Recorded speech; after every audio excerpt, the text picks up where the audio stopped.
Hello बच्चों, कैसे हो आप लोग। उम्मीद करती हूँ आपकी पढ़ाई अच्छी चल रही है और आप रोज़ साथ साथ में एक लेसन पढ़ते जा रहे हैं, उसका रिवीजन भी अच्छे से कर रहे हैं। और आप जब भी वीडियो को सुनने बैठे साथ में एक पेन और पेपर भी लेकर के बैठे और एक ही कॉपी लेकर के बैठे जिसमें कि आपका रोज़ का नोट्स हो। ये पेपर का मतलब आपका नोटबुक हुआ, ताकि आपको जो भी डिफ़िकल्ट वर्ड्स मिलते हैं, जो कुछ भी यहाँ बताया जाता है, आप नोट कर लें तो बाद में आपको रिवीजन करने में सहूलियत होगी और फिर कोई भी परेशानी नहीं होगी और फिर इंग्लिश में बहुत अच्छा करने का आपका सपना आसान हो जाएगा। तो आज हम लोग देखते हैं चैप्टर 3, जिसका टाइटल है 2 स्टोरीज अबाउट फ्लाइंग। इस स्टोरी में हम लोग उड़ने से संबंधित 2 कहानी पढ़ेंगे, ठीक है। और वो ये कहानी जो है वो हमारा टाइटल स्टोरी है, हिज फर्स्ट फ्लाइट। आपके बुक का नाम क्या है? First flight. इसी टाइटल से आपके बुक का टाइटल लिया गया है। लायम ओ फ्लाहाटी इस स्टोरी को लिखे हैं और बहुत खूबसूरत स्टोरी है जो कि हर किसी के जीवन में काम आने वाला है, चाहे वो किसी भी उम्र का हो। वो इसलिए क्योंकि हर व्यक्ति को किसी न किसी चीज़ से डर लगता ही है, चाहे वो कोई भी चीज़ हो, वो डर लगता ही है। एक बार एक बुक मैं पढ़ रही थी तो वहाँ पढ़ने में मिला कि लोग डरते हैं माइक पे जाने से और मरने से। ये बहुत बड़ा डर है दुनिया का, और अगर कोशिश की जाए तो इन दोनों डर से भी जीत पाई जा सकती है, और बाकी के डर तो बीच के हैं।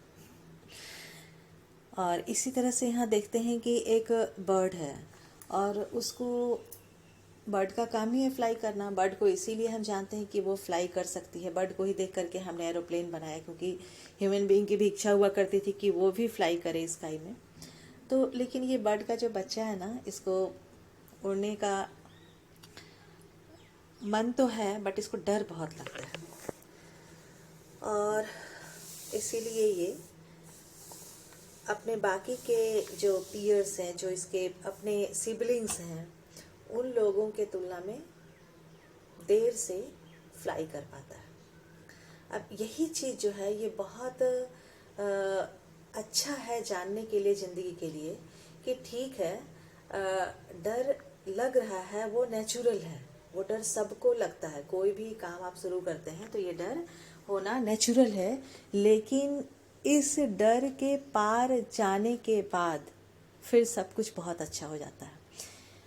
तो इसलिए डर को पार करने की कोशिश करनी चाहिए, और उस डर को पार करने के लिए क्या क्या रिक्वायर्ड इंग्रेडिएंट्स हैं, मतलब आपको उसके लिए क्या क्या स्किल सीखने चाहिए, उस पर फोकस करके और उस स्किल को सीख लेना चाहिए। इसके बाद आप धीरे धीरे उस एरिया में काम करें और आपका डर ख़त्म हो जाएगा। क्योंकि कोई भी डर बच्चों सिर्फ हमारे मन की फीलिंग है, जो कि एक अननोन सिचुएशन के प्रति है, और हम कोई रिस्क नहीं लेना चाहते हैं, इसलिए उस डर में जीवन बिता देते हैं।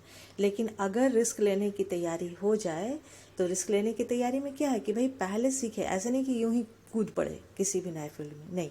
उसमें रिक्वायर्ड स्किल जो है वो पहले सीखें, वो देखें, उसके बाद उस फील्ड में जाएं। और थोड़े चैलेंजेज आएंगे, लेकिन अगर उनको फेस करते रहें तो फिर वो डर अपने आप ख़त्म हो जाते हैं और आप आगे बढ़ते चले जाते हैं। यही इस स्टोरी में हम लोग देखते हैं, ठीक है। तो ये स्टोरी जो है वो एक सीगल के बारे में। सीगल एक बर्ड है, ठीक है। सीगल एक बर्ड है जो इसको कि कह सकते हैं कि सी बर्ड है, ठीक है। समुद्र के एरिया में पाई जाने वाली पक्षी है, और ये किस तरह से अपना डर को जीतती है, यही इस कहानी में हम लोग पढ़ने जा रहे हैं। His first flight. हम लोग अब स्टोरी शुरू करते हैं, देखते हैं लाइन बाय लाइन। आप बहुत ध्यान से इसको देख लेंगे, और अगर साथ साथ में नोट करते चले। आपको अगर दिक्कत हो ऐसे लिखने में तो आप थोड़ा सा वीडियो को पॉज कर लें और लिख लें, क्योंकि मैं हर वर्ड का मीनिंग आपको बताते चलती हूँ, जिससे कि आपको बाद में भी स्टोरी अच्छे से याद रहे और आप उसको अपने राइटिंग के टाइम पे यूज़ कर सके वर्ड को, ठीक है। तो चलिए स्टार्ट करते हैं। The young seagull was alone on his lace. Lace क्या है भाई? A narrow horizontal shelf projecting from a wall, और here मतलब यहाँ पे इसका क्या मीनिंग है? क्लिफ। एक बड़ा सा चट्टान से निकला हुआ आगे की ओर एक पत्थर का हिस्सा, ठीक है, बड़ा सा क्लिफ है, क्लिफ मतलब होता है चट्टान, तो चट्टान जैसे कुछ खड़ा चट्टान है, फिर कुछ उसका थोड़ा आगे का भाग थोड़ा चपटा है, तो ये चपटे वाले हिस्से को यहाँ पे लेस कहा गया है और स्पेलिंग है LEDCE। आप देखेंगे चूंकि चैप्टर बड़ा है तो मैं स्पेलिंग आज नहीं बोलूँगी, सिर्फ आपको मीनिंग बताती जाऊँगी और आप नोट डाउन करने का और याद करने की कोशिश करेंगे, ठीक है। His 2 brothers. अब ये जो सीगल है वो मेल है, ये तो हम लोग को पता चल गया, हीज वर्ड यहाँ यूज किया गया है। His 2 brothers and his sister, उसके कितने भाई, 2 भाई और बहन, सिस्टर में एस नहीं लगा हुआ है मतलब एक बहन। His sister had already phloem, वो पहले ही उड़ चुके थे, ये फ्लाई फ्ल्यू फ्लोन, ठीक है, फ्लाई का भीतरी है, तो had already flown, past perfect tense यहाँ पे यूज हुआ है, अवे द डे बिफोर, ठीक है, वो एक दिन पहले ही उसके 2 भाई और एक बहन उड़ चुके थे। इसलिए ये रेफरेंस दिया हुआ है। आप देखें उनकी बर्ड लोग जब एग देती है तो एक से ज़्यादा अंडे होते हैं और उससे एक से ज़्यादा बच्चे साथ में बाहर आते हैं, तो यानी कि सब एक साथ जन्मे हुए होते हैं और उनको एक साथ ही जो मदर बर्ड है वो सिखाती है, जितने उनके ऑफ स्प्रिंग होते हैं ना, बर्ड्स के ऑफ स्प्रिंग कहते हैं चिड़िया के बच्चों को, तो वो मदर बर्ड जो है वो उनको ट्रेन करती है एक साथ ही सब कुछ के लिए, खाना पीना, फ्लाई करना, खुद को प्रोटेक्ट करना, ये सारी चीज़ें मदर बर्ड सिखाती है। तो ये तो प्रोसेस चल ही रहा था, लेकिन इसमें उसके 2 भाई और उसकी एक बहन पहले ही सीख चुके थे उड़ना और वो उड़ चुके थे, ठीक है। तो somehow when he had taken a little run forward to the brink of the lake, किसी तरह से, somehow मतलब किसी तरह से, when जब वो स्टेप बढ़ाया था, he had taken a little, ठीक है, जब वो लोग सीख रहे थे उसमें ये भी बढ़ाया था स्टेप, लिटिल रन थोड़ा दौड़ा था उड़ने के लिए, forward to the brink of the ledge, brink मतलब वो किनारा जहाँ से जा करके फिर वो आगे उड़ सकते थे, आखिरी किनारा जो है लेज का, उस चट्टान का टुकड़े का, चट्टान के बढ़े हुए हिस्से का, वहां तक ये गया था। And attempted to flap, attempt मतलब कोशिश करना, और कोशिश किया था फ्लैप करने का। His wings he became afraid, वो फ्लैप करना मतलब फड़फड़ाना, ठीक है, तो वो अपने पंखों को जैसे दूसरे ऑफ स्प्रिंग्स कर रहे थे, उसके भाई बहन कर रहे थे, उस तरह से वो करना चाहा, लेकिन वो डर गया। ही बिकेम अफ्रेड, उसके मन में डर आ गया। द ग्रेट एक्सपेंस, ग्रेट मतलब बहुत बड़ा, और यहाँ पे एक्सपेंस मतलब वो फैलाव ऑफ सी, सी तो बहुत बड़ा होता ही है, जितनी दूर नजर जाए उतना ही दूर पानी पानी, तो द ग्रेट एक्सपेंस ऑफ सी, ठीक है, उतना बड़ा सी जो था, स्ट्रेच डाउन, स्ट्रेच मतलब फैला हुआ होना, डाउन बीनीथ, वो नीचे का जैसे ही देखता था कितने दूर तक, स्ट्रेच मतलब फैला हुआ ना, सी का जो स्ट्रेच था, डाउन बीनीथ, स्ट्रेच डाउन मतलब नीचे फैला हुआ, कहाँ पे, बीनीथ, तो स्ट्रेच डाउन फ्रेज जिसका मतलब फैला हुआ और बीनीथ मतलब नीचे, ठीक है, तो आप ध्यान रखेंगे इसको, बीनीथ मतलब नीचे, तो वो चट्टान के ऊपर था, तो चट्टान से नीचे जब नजर जाती थी तो इतना बड़ा समुद्र इतने दूर तक फैला हुआ, and it was such a long way down, और वहां तक जाने के लिए तो बहुत दूर जाना पड़ता, माइल्स डाउन करे, मीलों नीचे जाना पड़ता, ठीक है। अब he felt certain that his wings would never support him, उसको लगता था कि मेरे पंख जो है ना थोड़े कमजोर हैं, तो ये इतने दूर जाने तक के लिए मेरे पंख काम नहीं कर पाएंगे। सो ही बेंट हिज हेड, बेंट मतलब ये बेंड का पास्ट टेंस है, बेंट झुकाना मोड़ना, तो वो अपना सिर को आगे झुका के, एंड रैन अवे बैक, और पीछे मुड़ के आ गया, टू द लिटिल होल, उसी होल में, under the ledge where he slept at night, ठीक है, लेस के पास जैसे 2 पत्थर आपस में सटते हैं तो वहां पे एक होल जैसा बनता है, तो बर्ड लोग इस तरह से अपना रेस्टिंग प्लेस बना लेती है, तो वहीं पे वो छुप के रहा करती थी, तो वो निकली तो थी दौड़ने के लिए, उसको देख के इतना डर लगा कि वो सिर नीचे करके और फिर से वापस आके अपने होल में छिप गई, जहाँ पे वो रात को सोया करती थी, मतलब उसका रेस्टिंग प्लेस, उसका नेस्टिंग एरिया, ठीक है, जहाँ उनका रहने का जगह था।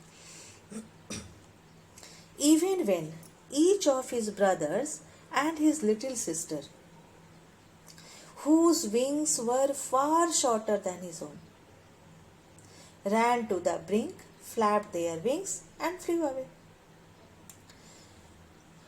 यहाँ तक कि, इवन वेन जबकि, यहाँ तक कि, ठीक है, इवन मतलब इसके जो भाई बहन थे ना, even when each of his brothers, उसके साथ, देखिए ईच अगर रहता तो फिर सिर्फ ब्रदर यूज होता, लेकिन ईच ऑफ हीज अब ये यूज हो गया है, इसलिए यहाँ ब्रदर्स यूज हुआ है, brothers and his little sister, ठीक है, उसकी छोटी बहन, उसके सारे भाई जो थे, उसके प्रत्येक भाई, दो भाई हम लोग पढ़े हैं, तो उसके दो भाई एंड हिज लिटिल सिस्टर, उसकी छोटी बहन, हुज विंग्स वर फार शॉर्टर दैन हिज ओन, जिनके पंख की इससे काफी छोटे थे, फार मतलब बहुत ज्यादा, यहाँ पे शॉर्टर छोटा होना, कंपैरेटिव डिग्री शॉर्ट का मतलब इसके तुलना में उनके पंख बहुत छोटे थे, रैन टू द ब्रिंक, वो किनारे तक दौड़कर गए थे, कौन सा ब्रिंक, लेज का ब्रिंक है ना, लेज के किनारे तक गए, फ्लैप्ड देयर विंग्स, अपने पंख को फड़फड़ाए, एंड फ्लेव अवे, और उड़ गए।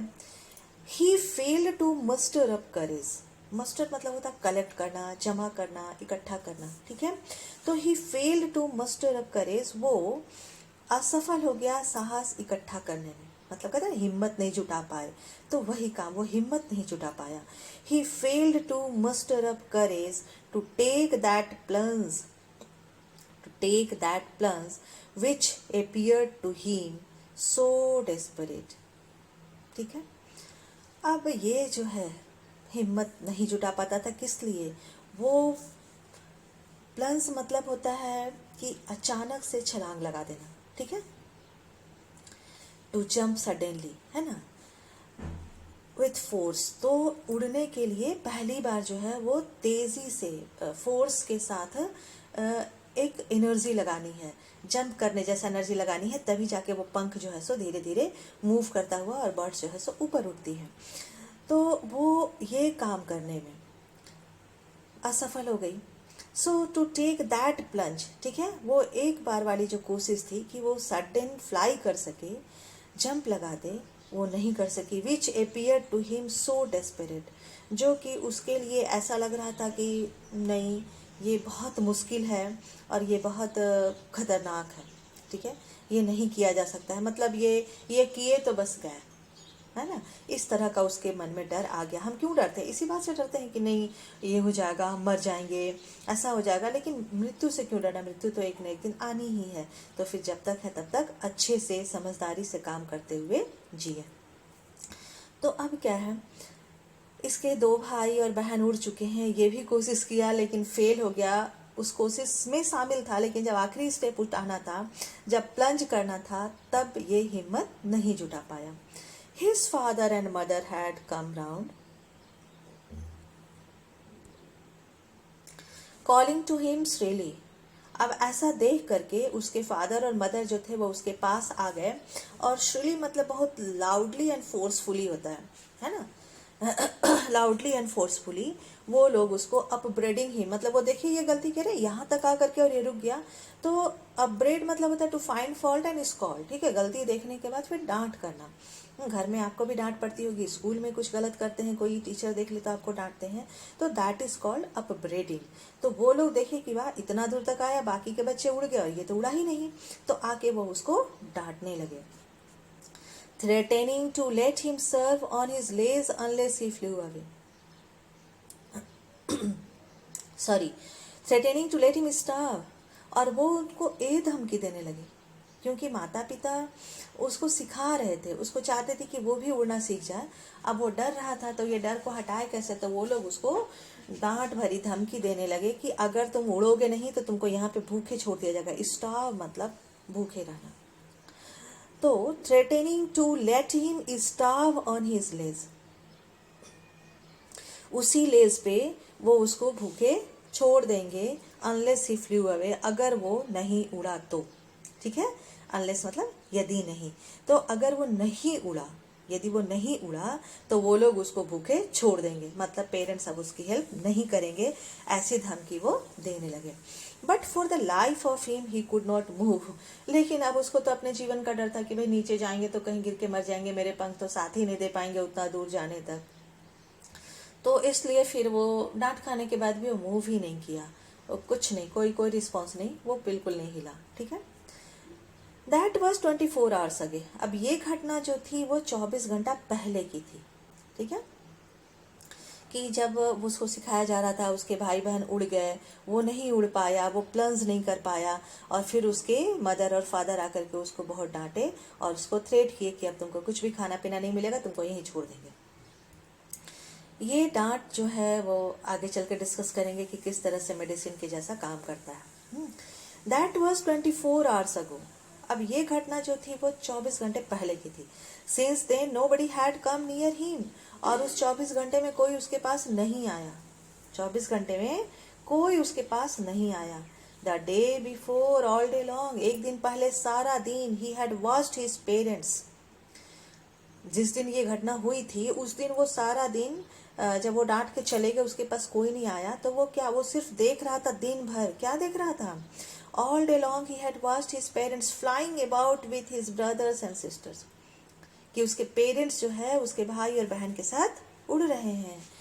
Perfecting them in the art of flight, और वो उनको उड़ने की कला में परफेक्ट बना रहे हैं। ठीक है। अब चूंकि वो उड़ गए थे तो अब मम्मी पापा साथ साथ में रह करके और उनको सिखा रहे थे कि कैसे उड़ना, उसमें परफेक्ट कैसे होना है। Teaching them how to skim the waves, उनको सिखा रहे थे कि कैसे स्किम द वेव। स्किम का मतलब किसी भी चीज को ऊपर ऊपर से छू करके आगे बढ़ जाना। ठीक है। किसी भी चीज को टू मूव क्विकली ओवर और पास्ट समथिंग। तो अब उस वहाँ पे स्किम का मतलब क्या है कि बर्ड लोग कैसे उड़ते उड़ते और पानी के सरफेस पे जाती है और बिना पानी में डूबे वहाँ से अपना जो उनका फूड है, कोई फिश, उसको पिक करती है और फिर उड़ने लगती है। तो उनको पानी से, भले सागर का पानी कितना भी गहरा हो, लेकिन उनको कोई डैमेज नहीं होता है, क्योंकि उनको आर्ट पता है कि कैसे वो करना है। तो यही चीज़ वो जो मदर बर्ड और फादर बर्ड थे वो अपने बच्चों को सिखा रहे थे। तो perfecting them in the art of flight, teaching them how to skim the waves, किस तरह से वेव्स को स्किम करते हैं, कि जो धारा है उसमें किस तरह से अपना फूड ढूंढते हैं, जाना ऊपर से ही और फिर वापस आ जाना। And how to dive for fish, और किस तरह से अगर फिश लेना हो तो डाइव कैसे करते हैं। डाइव करना का मतलब ही जंप इनटू वाटर। तो डाइव भी कैसे करते हैं, अगर पानी के थोड़ा नीचे भी मछली है तो कैसे डाइव करेंगे, मछली लेने के लिए जाएंगे और फिर ऊपर आ जाएंगे। He had in fact seen his older brother catch his first herring, और वो वास्तव में देख लिया था कि उसका जो बड़ा भाई है, he had in fact seen his older, मतलब उन दोनों भाई में से जो बड़ा भाई था, older brother, catch his first herring. Herring क्या है? ये फिश है जो कि सी वाटर में ना ग्रुप में तैरते रहती है। कभी आप मूवीज वगैरह में देखेंगे या सीरियल्स में देखेंगे, कभी कभी ये सीन दिखाया जाता है, या अगर आप सी के पास रहते होंगे तो आप खुद भी देखे होंगे। ये मछलियां जो है वो ग्रुप में रहती है और एक साथ ढेर सारी मछलियां दिखती हैं।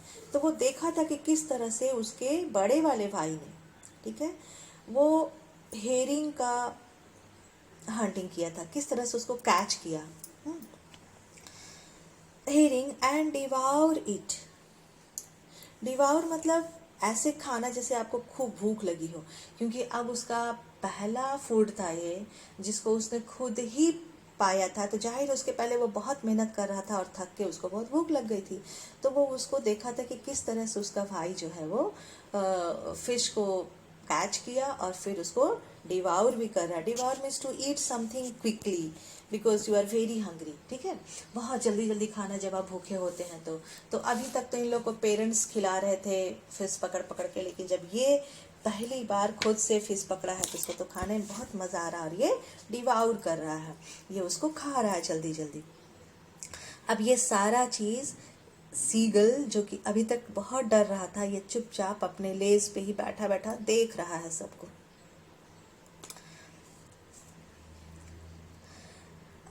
और स्टैंडिंग ऑन द रॉक, ठीक, रॉक, ये जो था रॉक पे ही खड़ा था। While his parents circled around raising a proud cackle.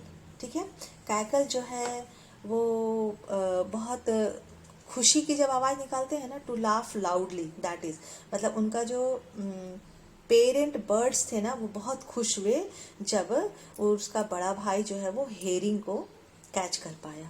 And all the morning the whole family had walked about on the big plateau, और पूरी सुबह तक अगले दिन की भी बात है कि पूरी सुबह क्या हुआ था, सारा फैमिली जो है वो walked about on the big प्लेटू, उस प्लेटू पे ही घूम रहा था, उस पे वॉक कर रहा था। Midway down the opposite cliff taunting him with his कॉवर्डिस।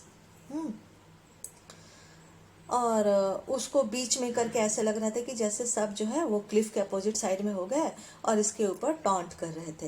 ये टॉन्ट करना मतलब होता है किसी का मजाक उड़ाना, हंसना, कुछ ऐसा बोलना जिससे कि वो हर्ट हो जाए, दैट इज कॉल्ड टॉन्टिंग। ठीक है, तो कुछ उसको थोड़ा दुख लगे, कुछ मतलब इसको कह सकते हैं कि अनप्लीजेंट सेइंग है ना, टू हर्ट एनीवन। तो अब यही काम जो है वो लोग कर रहे थे, वो टॉन्ट कर रहे थे। अब इस टॉन्टिंग में, अब इसको सुन के बुरा तो लग रहा है, किस चीज पे टॉन्ट कर रहे थे, विथ हिज कोवार्डिस, मतलब उसकी कायरता, कोवार्ड डरपोक, कायर, तो उसके कायरता के लिए वो लोग, ये एब्स्ट्रैक्ट नाउन है चिल्ड्रन, तो उसके लिए वो लोग उस पर बहुत हंस रहे थे, उसका मजाक उड़ा रहे थे। अब ये सुबह का टाइम था जब वो लोग मजाक उड़ा रहे थे।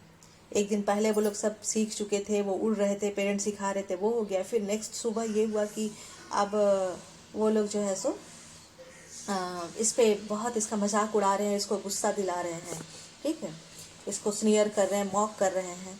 तो अब ये सब सिचुएशन चल रहा है सुबह सुबह। He felt the heat because he had not eaten since the previous nightfall. और इसके पहले क्या हुआ, the sun was now ascending the sky. Ascend मतलब चढ़ना, मतलब सूरज सुबह में ये दिखता है ना हम लोग को, जब सनराइज और सनसेट होता है तो लगता है कि पास में है, धरती के पास ही, होराइजन के पास है, और फिर धीरे धीरे सूरज ऊपर बढ़ता है, ऐसा हम लोग को लगता है। लेकिन एक्चुअली सूरज नहीं बढ़ता, हमारी अर्थ घूमती है, इसलिए ऐसा लगता है। तो ये हो रहा था, सूरज जो है अभी ऊपर चढ़ा, एसेंड मतलब चढ़ना, ठीक है, ऊपर चढ़ा, ascend the sky, blazing on his ledge, ठीक है। अब उस लेज पे ब्लेज करना मतलब चमकना बहुत तेजी से। अब लेज पे सीधा सीधा धूप बहुत तेज आ रही थी। दैट फेस द साउथ, जो कि क्योंकि लेज जो था वो दक्षिण की तरफ था, तो सूरज जब ऊपर चढ़ेगा तो दक्षिण साइड में बहुत धूप आती है। ही फेल्ट द हीट, अब उसको सूरज की गर्मी बहुत ज़्यादा महसूस हो रही थी, because he had not eaten since the previous nightfall, क्योंकि पिछले रात से ही, नाइटफॉल मतलब जब से रात शुरू हुई थी, प्रीवियस मतलब पिछला, तो वो पिछले रात से ही कुछ भी नहीं खाया था, ठीक है। अब इसलिए जब आप भूखे होते हैं यानी कमज़ोर होते हैं, भूखे हुए यानी कि शरीर को एनर्जी नहीं मिल रही है, और एनर्जी नहीं मिल रही है तो आप वीक हो गए हैं, और वीक हो गए हैं तो कोई भी परेशानी आपको बहुत ज़्यादा तंग करती है।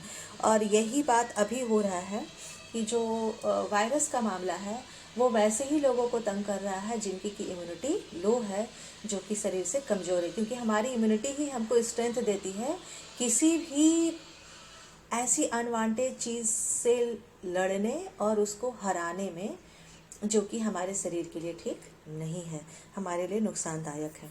तो इसलिए फूड का अब ये कहा जा रहा है कि आप फास्ट ना रखें और भूखे ना रहें, क्योंकि उससे आपकी एनर्जी लेवल लो होगी और फिर आपकी इम्यूनिटी लो हो सकती है और आपको परेशानी हो सकती है।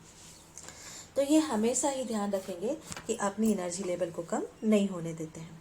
तो ये जो था बच्चा, ये खाया नहीं था रात से, अब इसको भूख लगी थी, अब इसको धूप भी बहुत तेज लग रही है।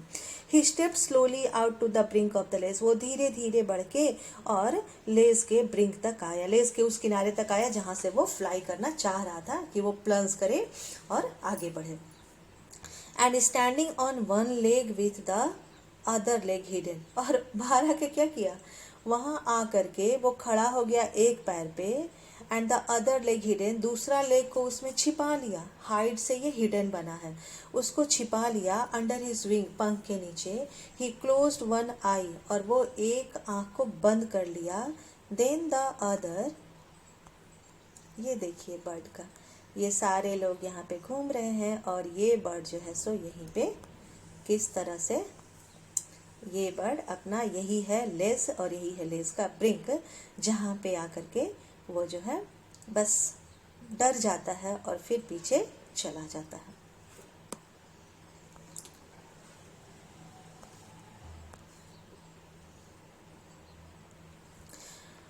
तो वहाँ बढ़कर तो आया, एंड प्रिटेंड मतलब होता है बहाना करना, pretended to be falling asleep, fall asleep भी फ्रेज है जिसका मतलब गहरी नींद में सोना। तो वो ऐसे किया कि जैसे वो सोया हुआ है, सोने का बहाना किया, मतलब दूसरे लोग को ऐसा लगे कि वो सोया हुआ, वो सोया नहीं था, उसके मन में तो भूख और चिंता और डर वो सब कुछ था। ऐसा होने पे कोई सो नहीं सकता है अच्छे से, ठीक है। ये भी बात ध्यान रखिएगा कि अगर हम किसी चीज़ से डर रहे हैं तो हमारी नींद चली जाती है। तो still they took no notice of him, फिर भी वो लोग उसका ध्यान नहीं दिए। टुक नो नोटिस मतलब ध्यान नहीं देना, ठीक है। दे यहाँ पे पूरी फैमिली, उसके पेरेंट्स, उसके 2 भाई और उसकी एक बहन। He saw his 2 brothers and his sister lying on the plateau, dozing with their heads sunk into their necks. वो उस समय देखा कि उसके दोनों भाई और उसकी बहन जो थे वो प्लेटू पे ही, उसी जो चट्टान था, क्लिफ का जो वो क्लिफ किस चीज़ का है, प्लेटू का ही क्लिफ है, पठार का ही चट्टान है, उसी पे डोज कर रहे हैं। डोज करना मतलब होता है ऊँघना, मतलब वो भी रेस्ट कर रहे हैं और आराम कर रहे हैं। डोज मतलब जब हल्का आँख लगता है ना और हम ऊँघते हैं, that is known as dozing. जैसे अभी जब गर्मी आएगी तो दोपहर में हल्का हल्का आंख बंद होने लगता है तो हम थोड़ी देर के लिए आराम करने लगते हैं, दैट इज कॉल्ड डोजिंग। तो विथ देयर हेड्स, वो अपना हेड्स को भी संक इनटू देयर नेक, हेड को नेक में छिपा करके वो भी डोज कर रहे थे, मतलब थोड़ा सो रहे थे, झपकी ले रहे थे। इसको नैप करना भी कहते हैं ना। तो his father was preening the feathers on his white back, ठीक है। ये प्रीनिंग वर्ब जो है वो making an effort to maintain feathers. यहाँ पे प्रीन का मतलब हुआ कि फादर जो है वो अपने फेदर को ठीक ठाक कर रहे थे, लेकिन ऐसे प्रीन मतलब ये भी होता है कि जब आप खुद को ही खूब सजाने संवारने पे समय बिताते हो और आईना में देख देख के इतराते रहते हो, दैट इज कॉल्ड प्रीनिंग, ठीक है। तो यहाँ पे फादर जो क्या कर रहा था, वो his father was preening the feathers on his white back, ठीक है। उसका जो वाइट बैक था वो फेदर को ठीक ठाक कर रहा था, उसको साफ कर रहा था। Only his mother was looking at him, सिर्फ उसकी माँ उस पे देख रही थी, ठीक है। लुकिंग एट हिम मतलब ये अपने होल से बढ़ के आगे आया था ब्रिंक तक, फिर वहाँ आकर के एक पैर उठाया और एक पैर को दूसरे पैर में छिपा लिया और फिर ऐसे आंख बंद करके और गला झुका करके वहाँ डोज करने लगा। तो कोई नोटिस नहीं किया था, सिर्फ कौन देख रहा था, सिर्फ उसकी माँ देख रही थी। She was standing on a little high hump on the प्लेटू, वो क्या कर रही थी, एक थोड़े से ज़्यादा उठा हुआ जगह पे, हम्प मतलब तो ऐसे होता है कुबड़, लेकिन यहाँ पे क्या है, जो कुछ उठा हुआ हिस्सा, ठीक है। तो प्लेटू के जो उठा हुआ थोड़ा हिस्सा था वहाँ पे स्टैंडिंग थी, वो खड़ी थी, ठीक है।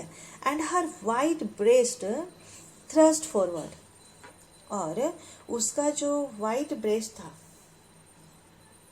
उसका जो वाइट ब्रेस्ट था वो क्या हो रहा था, वो जैसे लग रहा था कि झटके से कुछ बाहर आ रहा है, इस तरह का थ्रस्ट फॉरवर्ड वो आगे की तरफ दिख रहा था। नाउ एंड अगेन, ठीक है, now and again she tore at a piece of fish that lay at her feet. Now and again एक फ्रेज है, इसी को नाउ एंड देन भी कहते हैं, ठीक है। मतलब कभी कभी वो क्या कर रही थी, सी टोर, ये टोर जो है वो टीयर का पास्ट टेंस है। She tore at a piece of fish, ठीक है, पीस मतलब टुकड़ा, मछली का एक टुकड़ा लेकर के उसको फाड़ रही थी, that lay at her feet, जो उसके पाँव के पास पड़ा हुआ था। And then scraped each side of her beak on the rock, और वो क्या कर रही थी, वो फिश को टोर कर रही थी और फिर वो उसको स्क्रैप कर रही थी, जोर जोर से पटक रही थी, scraped each side of her beak, और उस पर ऐसे ऐसे करके रगड़ रही थी, मतलब जोर से झटका देना। स्क्रैप मतलब होता है कि to get rid of something that you do not want any more, मतलब फिश पे कुछ ऐसा चीज़ है जिसको कि वो खाना नहीं चाहती है, जो नहीं खाना चाहिए, तो वो उसको अपने चोंच से, अपने बीक से रगड़ रगड़ के ठीक कर रही है, ठीक है। तो वो scraped each side of her beak on the rock, और ऐसे ऐसे करके रॉक पे अपने बीक को रगड़ रही है। The side of the food, अब side of the food mad and him, किसको, यहाँ पे हिम कौन है, ये है सीगल, जिसके बारे में हम लोग पढ़ रहे हैं। अभी तक मदर का डिस्क्रिप्शन पढ़ रहे थे कि मदर क्या कर रही है, और उसके पहले पढ़े कि उसके बाकी फैमिली मेम्बर्स क्या कर रहे हैं। तो फादर प्रीन कर रहा है, ब्रदर सिस्टर जो है वो डोज कर रहे हैं, और मदर जो है वो फिश रखी हुई है और वहाँ पे अपने बीक को स्क्रैप कर रही है रॉक पे। तो हाउ ही लव्ड। अब ये जो खाना का सीन था ना, the site of the food, क्योंकि ये बहुत भूखा था, कल रात से खाया ही नहीं था, तो the site of the food मैडेंड, mad मतलब होता पागल, तो मैडेंड मतलब पागल करना, तो मैडेंड इसको पागल कर दिया। अब इसको इतना जैसे भूख लगी है तो खाना बस चाहिए, है ना। The site of the food मैडेंड him, वो जैसे उसको पागल कर दे, उसको लगने लगे बस ये खाना तो मुझे चाहिए ही। How he love to tear food that way, इसको भी कितना अच्छा लगता है अगर ये फूड को इस तरह से टीयर कर पाए तो। Scraping his beak now and again to whet it, है ना। अगर ये इसी तरह से अपने बीक जो है, इसका चोंच जो है उसको शार्पन करे इसी तरह से, ठीक है। तो उस चट्टान पे बार बार करके जैसे उसकी मम्मी कर रही थी, तो ये करके इसको बहुत मजा आता। तो लेकिन इसके पास तो उपाय नहीं था, ये कहाँ से खाना लाए, सब तो इसको पहले बोल चुके थे कि उड़ोगे नहीं तो तुमको खाना नहीं मिलेगा। अब ये सोचा कि भाई कोई तो ध्यान नहीं दे रहा है, तो माँ अगर देख रही है तो चलो माँ से ही थोड़ा रिक्वेस्ट कर लेते हैं। तो ये अपने ही लैंग्वेज में माँ को साउंड देता है, ठीक है। गा गा गा he cried begging her to bring him some food. Beg करना मतलब रिक्वेस्ट करना, ठीक है। तो अब ये जो है सो अपनी माँ को रिक्वेस्ट किया, आवाज़ दे करके बोला अपने साउंड में, अपनी लैंग्वेज में, खाना को उसके पास लाने के लिए, ठीक है, कुछ खाना उसके पास लाने के लिए। गाँव कोला सी स्क्रीम्ड बैक डिराइसिवली। अब उसकी माँ भी उधर से रिस्पॉन्स देती है चिल्ला करके, इन अ मैनर एक्सप्रेसिंग कंटेम्प्ट और रिडिक्यूल, उपहास पूर्वक, ठीक है। मतलब वो ये खाना मांगा तो उसको कुछ दया नहीं आई, कुछ नहीं, वो थोड़ा उपहास पूर्वक वो भी आवाज़ गाती है, गाँव Cola. But he kept calling plaintively, लेकिन फिर भी ये जो सीगल था वो प्लेंटिवली मतलब बहुत ही रिक्वेस्ट भाव से, कातर भाव से कहते हैं, वो रिक्वेस्ट करता रहा कि नहीं मुझे खाना चाहिए, माँ पास आ जाओ। एंड आफ्टर अ मिनट और so he uttered a joyful scream, और लगभग 1 मिनट बाद या कुछ समय बाद वो एक जॉयफुल स्क्रीम दिया, मतलब थोड़ा खुश होकर के आवाज़ दिया, ठीक है। स्क्रीम मतलब to cry loudly in a very high voice. तो जॉयफुल स्क्रीम मतलब थोड़ा खुश होकर के, अभी तक प्लेंटिवली था लेकिन अब जो है वो थोड़ा खुश हो गया। तो and was flying across to scream, his mother had picked up a piece of the fish, ठीक है। क्यों ऐसा किया, उसकी माँ जो है वो फिश को उठा ली थी, picked up a piece of fish, मछली के उस टुकड़ा को उठा ली थी, and was flying across to him with it। वो रिक्वेस्ट कर रहा था, करते करते अचानक खुश होकर के आवाज निकालता है। वो किस लिए, क्योंकि वो देखा कि उसकी माँ फिश को उठा ली है और उसके तरफ आ रही है। ही leaned out, वो आगे की तरफ झुका, ठीक है। फिश देखने के बाद वो आगे की तरफ झुकता है, और फिर क्या होता है, ये देखो माँ जो है वो फिश लेकर के इसके पास आ रही है, और ये एकदम ब्रिंक पे, ये जहाँ पे बर्ड का फीट है ना, वह उसी को कहते हैं ब्रिंक, एकदम किनारे पे आके यहीं से ये प्लंज करेगा तो ये आगे बढ़ जाएगा, जहाँ से फोर्सफुली इसको उड़ना है, लेकिन यहीं पे आकर के ये डर जाता था। तो वहाँ आकर के ये माँ को देख रहा है कि अब माँ तो खाना लेकर के आ रही है। बर्ड्स ऐसे ही बीक से अपने बच्चों को खिलाते हैं।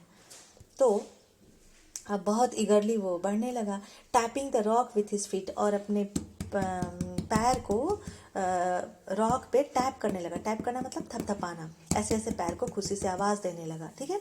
Trying to get nearer to her, और कोशिश करने लगा उसके पास जाने के लिए, एज सी फ्लू अक्रॉस, जैसे ही जब वो उस रॉक से उड़ करके इसके पास आ रही थी, ठीक है, जो प्लेटियस रॉक था, हम लोग देखे कि उसके अगेंस्ट में जो था वहाँ पे, तो वो देख रही है कि वहाँ से अब ये जो है सो उड़ करके जैसे ही आई तो ये भी थोड़ा थोड़ा आगे बढ़ने लगा।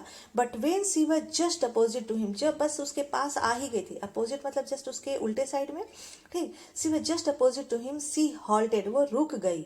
हर विंग्स मोशनलेस, उसके पंख मोशनलेस मतलब अब उसका मूवमेंट बंद हो गया।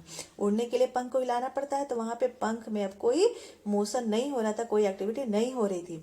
The piece of fish in her beak almost within reach of his beak, और उसकी माँ के जो चोंच में जो फिश का टुकड़ा था वो लगभग इसके पहुंच में आ गया था। यहाँ रीच मतलब उसके पकड़ में आ जाना, पहुंच में होना।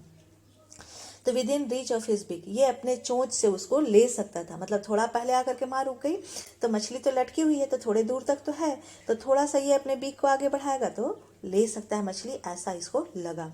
He waited a moment in surprise, वो पहले 1 सेकेंड तक, मोमेंट मतलब पल, थोड़ा सा क्षण, सरप्राइज में वो, क्योंकि सरप्राइज मतलब आश्चर्यचकित होना, तो थोड़ा सरप्राइज में कि माँ उड़कर आ रही थी तो रुक क्यों गई, वो थोड़ा सा रुका एक पल के लिए। Wondering why she did not come nearer, ये सोचने लगा, वंडर करना मतलब बहुत आश्चर्य होना, उसका दिमाग में चला कि क्यों वो और पास नहीं आई। एंड देन, और तब, मैडेंड बाई हंगर, फिर उसको थोड़ा सोचा कि क्यों नहीं आ रही, इतना पास आ गई है तो, लेकिन फिर वो बहुत भूखा था तो उसका भूख पे ही ध्यान चला गया। And he dived at the fish, और वो फिश के लिए डाइव कर गया। अब डाइव करना मतलब तो जंप करना, छलांग लगाना, तो जब जंप कर गया मतलब उस लेज से उसका पकड़ छूट गया तो फिर छूट गया। अब देखिए क्या होता है, गलती से ही बहुत अच्छा काम हो गया। वो फिश के लिए डाइव तो किया लेकिन फिश तो उसको मिला नहीं। विथ अ लाउड स्क्रीम, अब वो बहुत जोर से चिल्लाता है, ये स्क्रीम है बहुत फियर में चिल्लाना, ठीक है, जब आप किसी डर से, एक्साइटमेंट से, किसी पेन से बहुत जोर से, to cry out loudly in a high voice, तो ये होता है स्क्रीम। अब बहुत जोर से चिल्लाया क्योंकि अब उसको तो डर लग रहा था। With a loud scream he fail outwards and downwards, वो बाहर की तरफ और नीचे भी, इनटू स्पेस, वो स्पेस में आने लगा, मतलब अभी तक जिस लेज को अपना सेफ्टी प्लेस बना के रखा था ना, वहां से उसकी पकड़ छूट गई है और वो आगे और नीचे बढ़ते जा रहा था। देन अ मॉन्स्ट्रस टेरर सीज्ड हिम, और तब मॉन्स्टर्स मतलब होता है कि बहुत बहुत ही डराना, बहुत ज़्यादा डराने वाला, जो कि ठीक नहीं है एकदम, मतलब जो एक्सेप्ट नहीं कर सकते हैं वैसा डर, ठीक है। मॉन्स्टर्स टेरर सीज्ड हिम, एक डर उसके अंदर छा गया। सीज करना मतलब उसको कैप्चर करना, ठीक है, टेरर मतलब डर। तो monsters terror seized him and his heart stood still, और उसका दिल ऐसा लगा जैसे एकदम से शांत हो गया, क्योंकि हार्ट में हार्ट बीट होते चलता है ना, हार्ट में मूवमेंट होता है।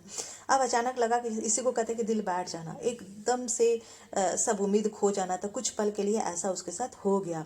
ही कुड हियर नथिंग, और उसको कुछ अब आसपास का सुनाई नहीं पड़ रहा था। But it only lasted a minute, लेकिन ये कुछ मिनट ही चला, लास्ट मतलब चलना।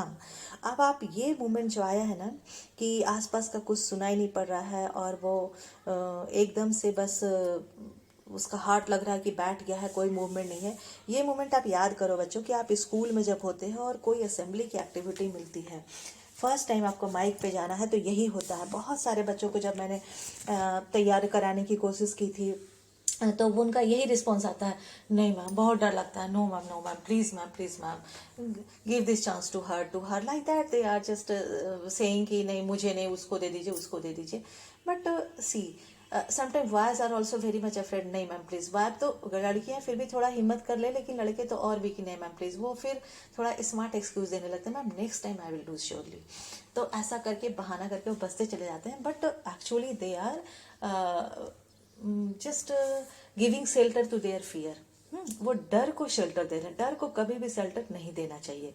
डर होता है, सब कोई डरता है बेटा, दुनिया में जितने लोग हैं वो सारे डरते हैं, बट जो लोग भी आपको आगे दिख रहे हैं वो अपने उस डर को पार करके आगे जाते हैं।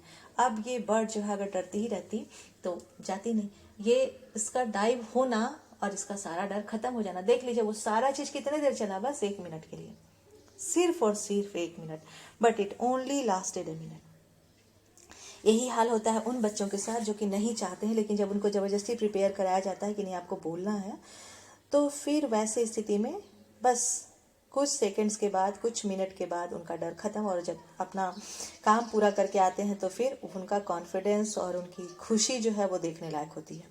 और वही हम टीचर्स के लिए प्राइज होता है, क्योंकि बच्चे जब किसी डर के बाहर आ जाएं और फिर आगे अपना काम अच्छे से करने लगे तो और क्या चाहिए, टीचर को यही तो चाहिए।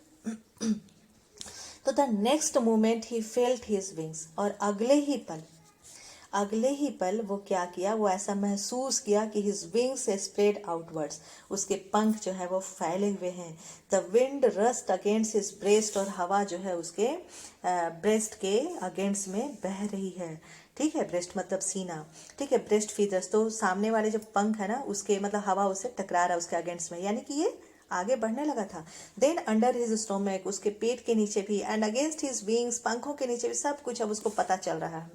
He could feel the tips of his wings cutting through the air, और देख रहा है कि उसके विंग्स के जो टिप्स है वो किस तरह से हवा को काट काट के आगे बढ़ रहे हैं। He was not falling headlong now, और अब वो सिर के बल नीचे नहीं गिर रहा था। हेडलॉन्ग मतलब सिर के बल, क्योंकि शुरू में उसको ही लगा था कि वो बस नीचे बढ़ता जा रहा है, आउटवर्ड एंड डाउनवर्ड, थोड़ा बाहर की तरफ और नीचे, ठीक है। तो अब ऐसा नहीं हो रहा था, अब हेडलॉन्ग नहीं गिर रहा है वो, अब उसका डर खत्म। ही वॉज सोरिंग, वो अब सोर कर रहा था। शोर करना मतलब, सोर करना मतलब कि हवा में जब आप तैरते हैं, है ना, to fly high in the air, यही हवा में सोर करने का जो ख्वाहिश थी ह्यूमन बीइंग की, उसी की वजह से आज आपके पास फ्लाइट है, आपके पास जेट है, और न जाने क्या क्या, और अभी बहुत कुछ आने वाला है। आप जैसे बच्चे जब साइंस के फील्ड में जाएंगे तो और बहुत कुछ आने वाला है। तो यही सब चीज़ है। और वो जो है सो अब देख रहा है कि वो तो सोर कर रहा है, means he could fly high in the air, अब वो गिर नहीं रहा, he was not falling down. So then he is, अब क्या हुआ, अब जब वो गिर नहीं रहा है तो he was soaring gradually downwards and outwards, ठीक है। अब वो गिर नहीं रहा है, बल्कि अभी भी डाउनवर्ड्स ही जा रहा है, आउटवर्ड्स ही जा रहा है, लेकिन वो सोर करता हुआ जा रहा है। He was no longer afraid, और नो लॉन्गर मतलब अब आगे नहीं, ठीक है, मतलब अब वो डरा हुआ नहीं था। अफ्रेड मतलब डरा हुआ, तो अब वो डरा हुआ नहीं था। शुरू में जैसे डर के वो स्क्रीम किया था और उसको लग रहा था, फिर कुछ देर बाद तो उसको कुछ सुनाई देना बंद हो गया, कुछ भी एकदम लग रहा था कि दिल बैठ गया है, हार्ट का मूवमेंट बंद हो गया, ये सब अब खत्म, अब सब कुछ नॉर्मल चल रहा है। And he just felt a bit dizzy, और थोड़ा सा डिजी फील किया। डिजी कहते हैं कि जब आप अनकंफर्टेबल होते हैं और थोड़ा सा लगता है कि आपका बैलेंस गड़बड़ा रहा है, तो हम कहते हैं ना सिर घूम रहा है, चक्कर आ रहा है, दैट इज कॉल्ड डिजीनेस ना। स्कूल के असेंबली में अक्सर आप लोग ऐसा कर देते हैं। तो थोड़ा खा पी के स्ट्रांग रहा करो, घर में हो हेल्दी फूड खाओ और स्ट्रांग बन के जाओ, ताकि स्कूल में आगे आपको ये परेशानी ना झेलनी पड़े। ही जस्ट फेल्ट अ बिट डिजी, अब उसको थोड़ा थोड़ा लग रहा था कि बैलेंस बिगड़ रहा है, बस। Then he flapped his wings once, अब बैलेंस बिगड़ रहा है तो फिर से अपने विंग्स को अच्छे से फ्लैप किया। एंड ही सोड अपवर्ड्स, और ऊपर की तरफ उड़ने लगा। गा गा गा गा गा गा गा गा, अब वो अपना साउंड ऐसे गा रहा है। अब ये आवाज़ जो है वो खुशी की आवाज़ है। गाँव कोल आ, हिज मदर शूप्ड पास्ट हिम, अब उसकी माँ जो है उसके पास आती है, ठीक है। और उसकी माँ, अब स्विप मतलब होता है कि टू फ्लाई और मूव डाउन सडनली, ठीक है, जैसे एकदम से उसके पास अचानक आ जाना, क्योंकि ये तो सीख रहा है तो ये तो भी सीधा चलेगा, लेकिन माँ लोग तो टर्न ले सकती है, इधर उधर कर सकती है, तो वो आ रही इसके आसपास आकर के और मंडरा रही, उनको बहुत अच्छा लग रहा है, वो सूप कर रही है इसको इनकरेज करने के लिए। तो हिज मदर शुप्ड पास्ट हिम, उसके पास आकर के तेजी से ऐसे फ्लाई कर रही है। हर wings making a loud noise, और उसके पंख का जो तेज आवाज है वो जब अचानक से टर्न ले रही है वो इसको सुनाई पड़ रहा है ना, वो लाउड नॉइज है, बहुत तेज आवाज है। He answered her with another scream, ये भी उनको चिल्ला करके आंसर देता है। Then his father flew over him screaming, फिर उसके पिताजी जो थे, वो फादर बर्ड जो थे, वो भी उड़ते हुए वहां पे चिल्लाते हुए आ गए, वो भी खुश हो गए कि वाह ये भी सीख गया। ही शॉ हिज टू ब्रदर्स, फिर अपने दोनों भाई को देखता है।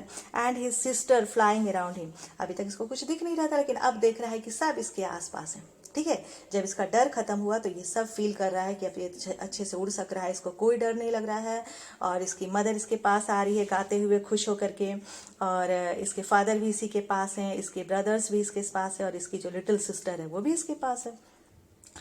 अब ये सब बहुत मजे से साथ साथ उड़ रहे हैं।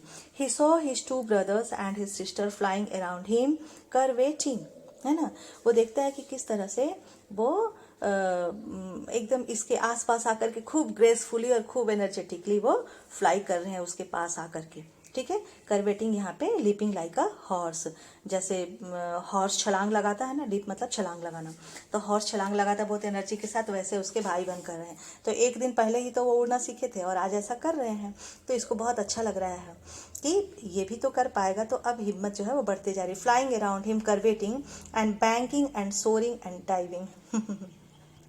बैंकिंग यहाँ पे flying with one wing higher than the other, है ना, तो एक एक ही पंख से थोड़ा सा आगे पीछे होना, एक दूसरे से आगे बढ़ जाना, ये सब वहाँ पे कर रहे हैं इसके सामने, ठीक है। यही बैंक मतलब किनारा, यही बैंक मतलब पैसे वाला बैंक, और यही बैंक यहाँ पे देख लीजिए कि फ्लाइंग हाई, ठीक है। तो दूसरे की तुलना में आगे बढ़ जाना, तो वैसा भी करके इसको दिखा रहे हैं। एंड सोरिंग एंड डाइविंग, सोर मतलब कि तैरना, और डाइव करना मतलब थोड़ा जंप लगाना नीचे की तरफ, पानी वानी में, वो सब करके दिखा रहे हैं। Then he completely forgot that he had not always been able to fly. अब तो ये भूल ही गया। अब ये फीलिंग जो है, देखिए, एक फीलिंग को मात देने के लिए दूसरे फीलिंग को होना बहुत जरूरी है। अब दूसरा फीलिंग क्या, अब तो ये उड़ रहा है, अब सामने की चीज है, अब उसमें ये बिजी है, तो अब पीछे वाली चीज ये भूल गया। ये भूल ही गया कि ये कभी नहीं उड़ सकता था, या कभी इसको डर लग रहा था। और ये बात बहुत इम्पोर्टेंट है बच्चों के लिए। किन बच्चों के लिए? जो बच्चे हार जाते हैं। बहुत सारे बच्चे पढ़ाई में अच्छा नहीं परफॉर्म करने से उनको लगता है कि वो थक गए हैं, कई बार वो नेगेटिव डिसीजन भी ले लेते हैं, कई बार बहुत तरह के गलत चीज हो जाया करते हैं। लेकिन आप ये सोचिए कि ये हार बहुत टेम्पररी होता है, कभी भी डिफीट परमानेंट नहीं हो सकता है, जब तक कि आप उसको पार करने के लिए आगे का स्टेप लेने से बचते हैं। ये परमानेंट तभी होगा जब आज हारे बस अब खत्म, यहीं पे सब कुछ नहीं। यहाँ के बाद आगे बढ़ जाएंगे, और फिर जब सब अच्छा हो जाएगा तो पीछे वाली बात को भूल जाएंगे। तो ये हार हमेशा टेम्पररी होता है, इसको जीवन में गांठ बांध के रख लें आप सारे लोग। और इसीलिए ये चैप्टर दिया गया है आप लोगों को। ये एनसीईआरटी जो सिलेबस तैयार करती है बच्चों, ये बहुत एक्सपर्ट्स की टीम होती है, और आपके एज के हिसाब से इस एज में क्या क्या फीलिंग्स आपके अंदर आते हैं, उन इमोशंस को कैसे कंट्रोल करना है, कैसे उनको शेल्टर, किस इमोशन को शेल्टर देना है, किस इमोशन को एनकरेज करके आगे ले जाना है, किस इमोशन को यहीं पे कंट्रोल कर लेना है, ये सारा चीज आप इन सारे चैप्टर्स को पढ़ते पढ़ते सीख जाएंगे, और आपकी पर्सनैलिटी ग्रूम हो जाएगी। ऐसे सिलेबस बहुत टफ नहीं है, लेकिन आपके पर्सनैलिटी ग्रूमिंग में ये बहुत मदद करता है। साथ साथ में एक फॉरेन लैंग्वेज भी आप सीख जाते हैं। तो इसलिए इसको एंजॉय करके पढ़िएगा, कभी भी इंग्लिश को बर्डन मत बनने दीजिएगा। तो अब क्या होता है कि वो कंप्लीटली फॉरगॉट कर गया। क्या फॉरगॉट किया? फॉरगॉट भूलना होता है, तो पूरी तरह से भूल गया that he had not always been able to fly, कि वो अभी तक उड़ नहीं पाया था। एंड कमेंटेड, कमेंट करना मतलब होता है कि जस्ट आप जब एक्सेप्ट कर लेते हैं। कमेंट करना मतलब ऑफिशियल एप्रिसिएशन, मतलब वो खुद को, ऑफिशियल यहाँ पे किस लिए यूज किया गया है, वो खुद में उसको अब कॉन्फिडेंस आ गया कि yes he can do, and commended himself to dive and soar and curve. अब वो सारा चीज करने के लिए खुद को कमेंट करता है कि वो कर सकता है। अब तो वो भूल ही गया कि वो नहीं कब कर सकता था। अब जैसे उसके भाई बहन कर रहे हैं, वो खुद भी ऐसा कर सकता है। स्ट्रीकिंग श्रीली, और जोर से चिल्लाते हुए वो ऐसा कर सकता है। ऐसा उसने अपने आप को कमेंट किया। आप देखेंगे कि प्लेयर्स वगैरह ग्राउंड में कैसे जब उनको जोर की ताकत लगानी होती है, थोड़ा साउंड लगाते हैं, जोर की आवाज निकालते हैं, और फिर खुद को एनकरेज करते हैं, लाइक दैट। ये भी बहुत श्रीली, मतलब बहुत तेज आवाज में शॉर्ट लाउड नॉइज निकालते हुए, और खुद को कमेंट करता है, खुद को एनकरेज करता है कि यस आई कैन डू, और वो ऐसा कर लिया। He was near the sea now, और अब वो समुद्र के पास था। जो समुद्र उसको लगता था कि मीलों दूर, उतना दूर तो मेरे पंख जा ही नहीं पाएंगे, मैं तो थक ही जाऊंगा, पहले ही गिर जाऊंगा, मर जाऊंगा, ये सारे सोच जो है अब कहाँ चले गए उसको खुद पता नहीं है। ठीक है, सब वोलेटाइल होते हैं, थोड़े देर के लिए होते हैं। अब उनको आप परमानेंट बनाएंगे तभी परमानेंट बनेंगे, वरना आप उनको छोड़ करके आगे बढ़ जाइए, है ना। आप पढ़ते हैं ना कंप्यूटर में रैम में सारी मेमोरी वॉलेटाइल है, तो सब कुछ ऐसा रैम में ही रहने दीजिए, तुरंत स्टेप आगे बढ़ाइए और कहानी खत्म। नई चीज सीख करके और नई विनिंग स्टोरी बना लीजिए। तो he was near the sea now, वो अब समुद्र के पास था, फ्लाइंग स्ट्रेट ओवर इट, और उसके ऊपर ऊपर उड़ रहा था, facing straight out over the ocean, और एकदम ओशन के ऊपर।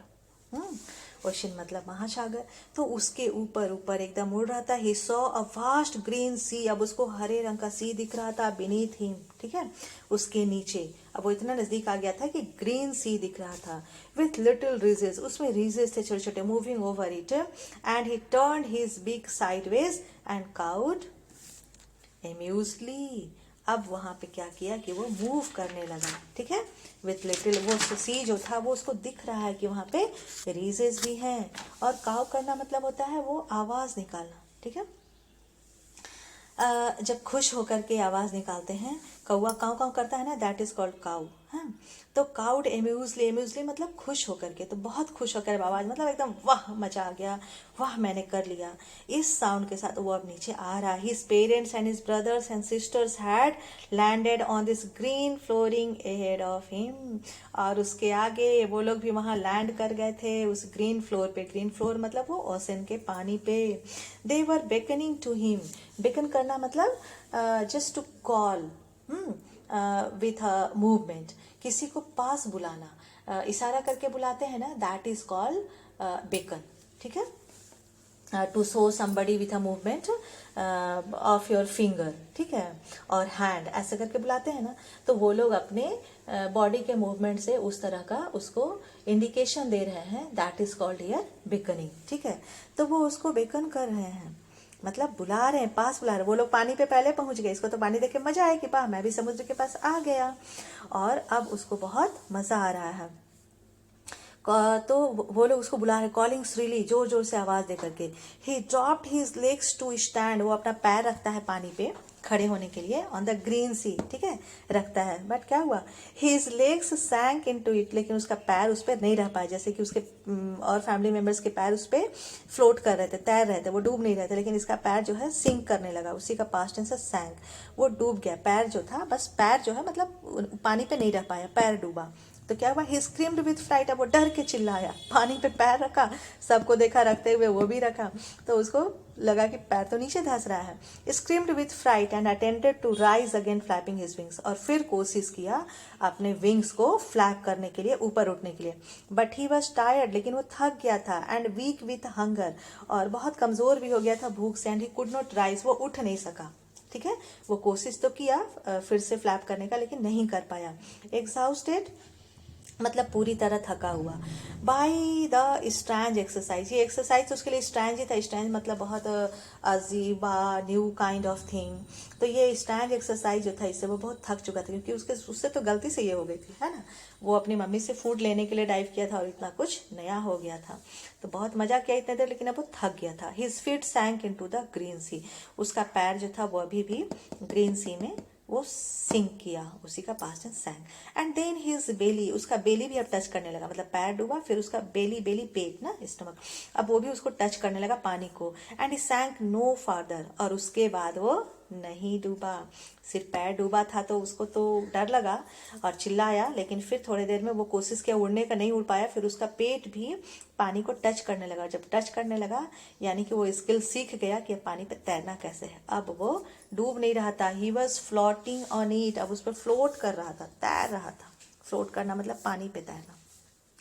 And around him his family was screaming, और उसके चारों तरफ उसके फैमिली के सारे लोग थे।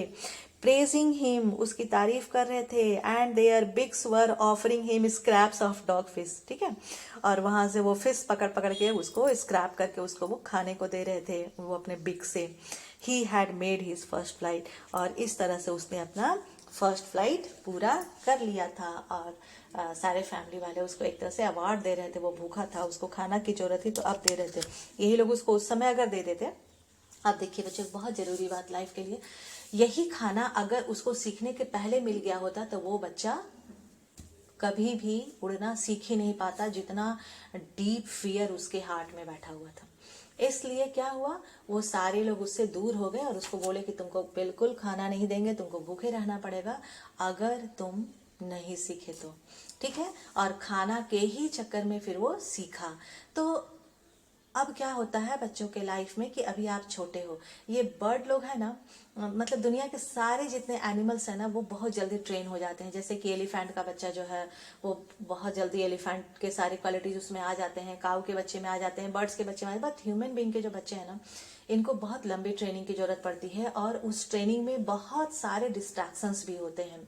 तो उससे बचाने के लिए अब क्या है कि आपके पेरेंट्स, आपके टीचर्स, आपके सोसाइटी के लोग कुछ हद तक कुछ न कुछ रेस्ट्रिक्शन आप पे इम्पोज करते रहते, फिर आपको बहुत बुरा लगता है कि they are not good guys, ये ठीक नहीं है, वो हमारे पीछे क्यों पड़े रहते हैं। और इसीलिए इस एज में पेरेंट्स के साथ बहुत नोकझोंक हो जाती है। बहुत सारे पेरेंट्स से शिकायत मिलती है कि बच्चा तो सुनता ही नहीं है। तो ये सारी चीज़ें सिर्फ इसलिए होती हैं क्योंकि आपको लगता है कि आप बड़े हो गए, लेकिन आप सच में बड़े नहीं हुए हैं, और आपके पेरेंट्स आपको उस लायक बनाना चाहते हैं कि आप खुद से अपना लाइफ को सस्टेन कर सकें। ठीक है, सेल्फ सस्टेन पर्सन बन जाए, आपकी सर्वाइवल खुद पे डिपेंड हो जाए, आप किसी और पर डिपेंड ना रहे। और इसी में थोड़ा कड़वाहट भी झेलना पड़ता है क्योंकि बहुत लंबे समय तक है। अब उस बर्ड को एक दिन में ही देख लीजिए, एक दिन पूरा वो और दूसरे दिन सुबह का टाइम, 1.5 दिन में उसको कितना तकलीफ झेलना पड़ा। तो ये 1.5 दिन बर्ड का, लेकिन आपकी लाइफ का ये लंबा साल होता है। तो ये थोड़ा झेलिए, इसलिए कि जो पेरेंट्स कह रहे हैं वो आपके भले के लिए कह रहे हैं, और पेरेंट्स से ज्यादा आपको कोई प्यार कर ही नहीं सकता है दुनिया में, ऐसा आप विश्वास रखिए। ये बर्ड्स हैं और देख लीजिए कैसे अपने फैमिली का केयर कर रहे हैं, किस तरह से पेरेंट्स उसको सिखाना चाहते थे, और जब वो सीखना शुरू किया तो कैसे उसके पास उसको अकेले नहीं छोड़े हैं, फिर यहाँ आने के बाद खाना भी उसको दे रहे हैं, सब कुछ हो रहा है। तो पेरेंट्स से ज्यादा इस धरती पे आपको कोई प्यार कर ही नहीं सकता है।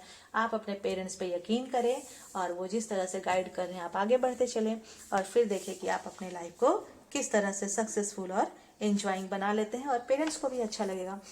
क्योंकि आप जब अच्छा बनते हो ना, एक घर का बच्चा अगर अच्छा बनता है तो ऐसे ही हर घर में जब अच्छे बच्चे बनेंगे तो अपनी सोसाइटी अच्छी बनेगी। पहले तो फैमिली अच्छी बन जाती है, प्लेजेंट एनवायरनमेंट हो जाता है, और जब फैमिली अच्छी बनती है तो फिर सोसाइटी अच्छा बनता है, सोसाइटी अच्छा बनेगा तो फिर अपना नेशन, और नेशन अच्छा हो जाए तो वर्ल्ड।